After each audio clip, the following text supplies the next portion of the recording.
আমার সঙ্গে এই মুহূর্তে রয়েছেন আরো এক প্রাক্তন আইএএস অফিসার দীপক ঘোষ, যিনি একটা সময় তৃণমূল কংগ্রেস দলটা করতেন। দীপক বাবু, আপনি জানি না কেমন আছেন, তো আমি টেলিফোনে আপনাকে, আচ্ছা আপনি কেমন আছেন এখন? না, শরীর তো ভালো নেই। 80 বছর বয়স হলো। হ্যাঁ হ্যাঁ, স্বাভাবিক। আজকে নিশ্চয়ই আপনি খবর পেয়েছেন, একজন প্রাক্তন আইএএস অফিসার যিনি ছিলেন জহর সরকার, তিনি তৃণমূল কংগ্রেসে জয়েন করেছিলেন, রাজ্যসভার এমপি হয়েছিলেন।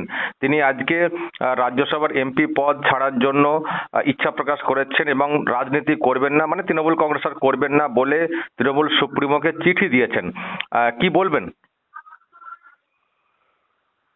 এটা জহরের কাছ থেকে আমি এক্সপেক্ট করছিলাম, আমি আশা করছিলাম জহর এই প্রতিক্রিয়াটা দেবে। তবে তোমাকে শুনে ভালো লাগলো যে সিদ্ধান্ত নিয়েছে এবং সিদ্ধান্ত কমিউনিকেট করবে, পদত্যাগ করবে। না, আপনি আপনি আশা করছিলেন কেন? হ্যাঁ, আপনি কেন বলছেন যে আমি আশা করছিলাম? আশা করছিলাম যেহেতু জহরকে চিনি বহুদিন, অনেকদিন একসঙ্গে কাজ করছি, ও তো প্রতিবাদী ছেলে, সেটা মেনে নেবে এটা মনে হয়নি। মনে হচ্ছে আজও কালো জহর প্রতিবাদ করবে, এবং সে প্রতিবাদটা যে এরকম পদত্যাগ হবে সেটাও আশা করছিলাম। মানে যখন উনি জয়েন করেছিলেন তখন কি আপনি অবাক হয়েছিলেন যে জহর সরকার কেন হঠাৎ করে তৃণমূল কংগ্রেসে জয়েন করতে গেলেন? না, ঠিক তখন অবাক হইনি। ও তো চাকরি শেষ হয়ে যাওয়ার কিছুদিন পরেই জয়েন করে, এবং মোটামুটি রাজ্যসভায় ভালো ভালো দু একটা কথা বলেছে। দলের মধ্যে ছিল বলেই মানে নয় যে দলের সবকিছু সিদ্ধান্ত নীরবে মেনে নিতে হবে, কারণ জহর তো একটা বুদ্ধিমান ছেলে, অনেকদিন ভারত সরকারের কাজ করেছে, প্রসার ভারতীতে ছিল বহুদিন। আমি আশা করেছিলাম যে ওর বিবেক জাগ্রত হবে এবং জাগ্রত বিবেক ওকে এই পথেই নিয়ে যাবে। মানে তৃণমূল কংগ্রেস দলটা কি মানে এইরকমই, যারা আইএএস মানে যারা একটু মানে বিচক্ষণ মানুষ, বিবেক আছে, তারা কি এই দলটা করতে পারেন না? আপনিও দল থেকে সরে চলে এলেন, জহর সরকার সরে চলে আসছেন, মানে এরকম কি আরো অনেকে সরে আসবেন যাদের বিবেক আছে ন্যূনতম, আপনি মনে করেন? অনেকে নিশ্চয়ই কথা ভাবছে, আর তো বেশি কেউ নেই তৃণমূলে, প্রাক্তন আইএস আর বেশি কেউ নেই। মনীষ তো আগেই ছেড়ে দিয়েছে। আইপিএস যে দু চারজন ছিল তারাও তো ছেড়ে দিয়েছে, কেউ নেই। কেন, মানে এনারা এনারা কেন ছেড়ে দিচ্ছেন কেন, কি বলবেন, আপনার মূল্যায়ন কি? তারা যে আশাটা করে এসেছিল যে তৃণমূল মানে সত্যি সত্যি একটা পরিবর্তন আনবে, সিপিএম এর যে একটা অত্যাচারের কাহিনী, নানা রকমের অত্যাচারের কাহিনী, এবং দেশ রাজ্যটাকে ক্রমান্বয়ে পিছিয়ে দেওয়া সব দিক থেকে, এটা তারা তখন সবাই ঠিক মতো বুঝতে পারেনি। যখন পার্টিতে গেল, ভেবেছিল যে পার্টিতে গিয়ে কিছু একটা করবো যাতে এইটাকে আটকানো যায়, ভালো ভালো লোক তৃণমূলে আসে। তাই হলো উল্টোটাই হচ্ছে। মানে এখন তৃণমূল কাদের দ্বারা নিয়ন্ত্রিত? তৃণমূলে তাদের ভয়েস এই বললেই চলে, তৃণমূল নিয়ন্ত্রিত কুণাল ঘোষ টাইপের লোকের দ্বারা। তো বাংলা কি এখান থেকে মুক্ত হবে, আপনি কি বলছেন? কত সময় লাগবে? নিশ্চয়ই হবে। আমি দেখেছি জানি না, বাংলা তো এরকম থাকতে পারে না, বাঙালির চরিত্র বিরোধী।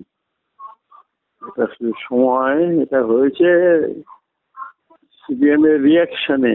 সিপিএম যে সময়টাকে নষ্ট করে দিয়ে গেছে, সমস্ত কিছুর মধ্যেই রাজনীতি এনে রাজ্যটাকে পিছিয়ে দিয়ে গেছে। এটা একটু সময় লাগবে। পরিবর্তন কারা আনবে, সবাই হিসাবে তৃণমূল আনবে, দেখা গেল তৃণমূল আনলোই না, উল্টো আরো রাজ্যটাকে খারাপ পথে পরিচালনা করতে পারে। আপনি একটা বিষয় নিশ্চয়, হ্যাঁ বলুন বলুন। সেটা তো আমাদের এমপি ছিল রাজ্যসভায়, ও তো একনিষ্ঠ বলেই মনে হতো। সে তো যে বিস্ফোরক মুক্তি যেসব করেছে, দেখে তো মনে হচ্ছে যে পরিবর্তনের ঢেউ আবার শুরু হয়েছে এবং যারা সত্যি সত্যি পরিবর্তন চায়, ভালো চায়, তারা এবার পথ বেছে নেবে।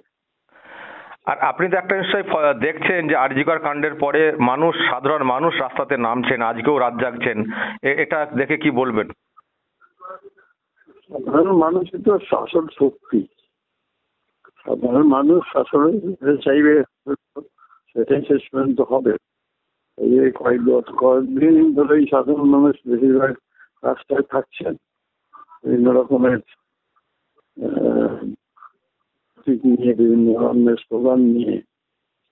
এটাই তো আসার কথা। সাধারণ মানুষ যদি জাগ্রত না হয়, আমাদের এই ভোট বেশ রাজনীতিতে লোক তো রয়েছে, তারা থাকবেই অন্যদিকে।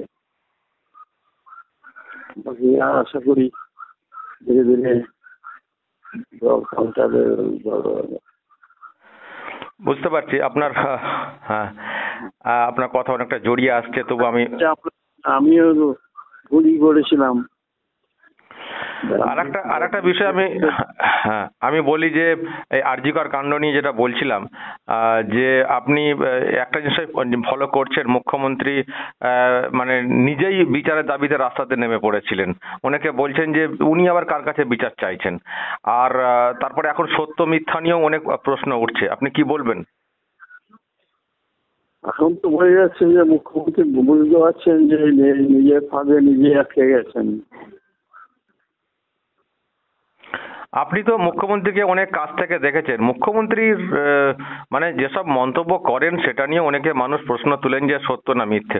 মুখ্যমন্ত্রী যে কথা বলেন, উনি কি অনেক মানে অসত্য কথা বলতেন? মুখ্যমন্ত্রী তো বেশিরভাগটাই অসত্য কথা বলেন। জন্ম নিয়েই অসত্য কথা বলছেন। উনি হাইকোর্টে আমার বিরুদ্ধে মামলায় লিখছেন আমার জন্ম কলকাতায়, আর নিজের আত্মজীবনী যেটা প্রকাশিত হয়েছে লিখছে আমি 2 বছর বয়সে কলকাতায় আসি। আপনি তো অনেক ব্যক্তিগত, হ্যাঁ আপনি তো বই লিখেছেন, ব্যক্তিগত অনেক ব্যাপার জানি আমরা, সবটা হয়তো এখানে আলোচনা করছি না। আপনি তো অনেক কাছ থেকে দেখেছেন, সেজন্য আপনি অনেক ভালো জানবেন। ওকে, আপনি ভালো থাকুন। আপনার গলা জড়িয়ে আসছে, তবু অনেক কথা বললেন আপনি। সবাই ভালো থাকুন। ওকে ওকে ওকে, ভালো থাকুন, থ্যাংক ইউ।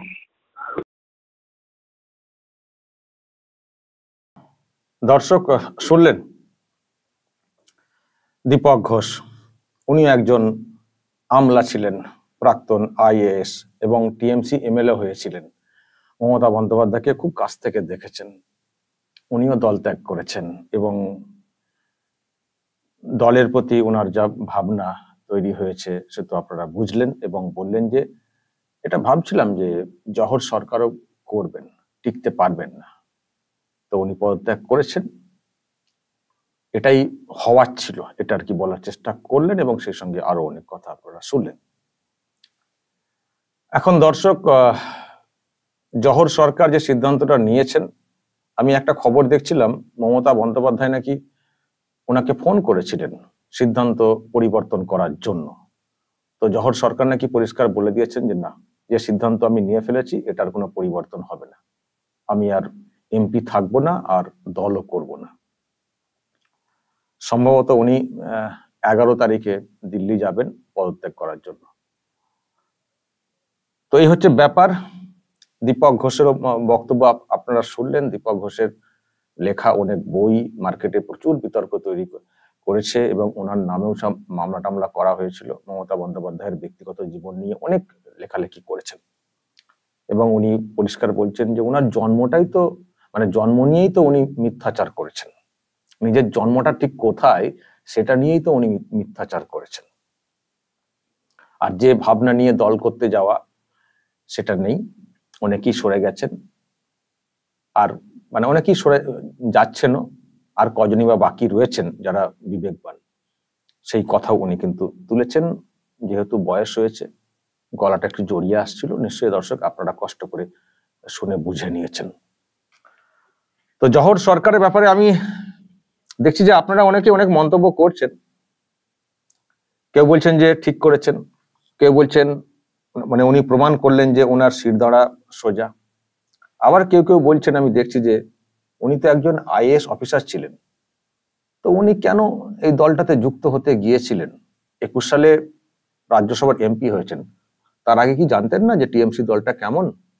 তারপরে উনি জানতে পারছেন যে এরা দুর্নীতিগ্রস্ত বা এই টাইপের, আগে জানতেন না? তো উনি কেন এই দলটাকে বেছেছিলেন এই সময় এসে? ফলে উনি কি আইএএস অফিসার, উনি বুদ্ধিমান মানুষ যেটা বলা হচ্ছে, শিক্ষিত মানুষ, কিন্তু উনি কি 21 সালে মানে যখন জয়েন করলেন তার আগে বুঝতে পারেননি যে দলটা কেমন? আর কোনো প্ল্যাটফর্ম ছিল না? টিএমসি অফার করলো, উনি গ্রহণ করে নিলেন, আর এখন উনি পদত্যাগ করছেন। এটা নিয়ে অনেকে প্রশ্ন তুলছেন। এখন এই প্রশ্নটাও মানে স্বাভাবিক একটা প্রশ্ন, কিন্তু আবার এটাও ভাবছি যদি উনি দলে না ঢুকতেন, দল সম্পর্কে উনি তো এই ব্যাখ্যা তো দিতে পারতেন না। উনি যদি দলে না ঢুকতেন আমরা হয়তো নতুন করে চিনতামই না জহর সরকারকে। ফলে তৃণমূল যেমন তেমনই থেকে যেত। কিন্তু তৃণমূল যে খারাপ, সেই খারাপটা বলছেন তৃণমূল কংগ্রেসে থাকা একজন লোক, এবং যিনি এমপি, এর তো একটা আলাদা একটা গুরুত্ব আছে নাকি? দলে ঢুকেছেন, দলের খারাপ বিষয়টা প্রকাশ্যে বলছেন, দিয়ে দল ত্যাগ করছেন, এটাও তো কম না। দলে না ঢুকলে এই রিয়াকশন হতো কোত্থেকে? দল খারাপ তো আমরা সবাই জানি, কিন্তু তৃণমূল কংগ্রেসের থেকে কে মানে প্রতিবাদ করছেন সেটা তো করেছেন। দলে না ঢুকলে তো এই রিয়াকশন তো উনি দিতে পারতেন না। ফলে দলকে সকলের সামনে আরো চিনিয়ে দেওয়া, যারা চেনেন, যারা এখনো চিনতে চান না, বিশ্বাস করেন না, তাদের কাছে নতুন করে তো চিনিয়ে দিচ্ছেন যে এই দলটা কেমন, কতটা দুর্নীতিগ্রস্ত, কতটা নীতিহীন, সেটা তো প্রকাশ করে দিলেন। দলে ঢুকেছিলেন বলেই তো সেটা প্রকাশ করলেন। ফলে এরও তো একটা আলাদা ব্যাখ্যা আছে।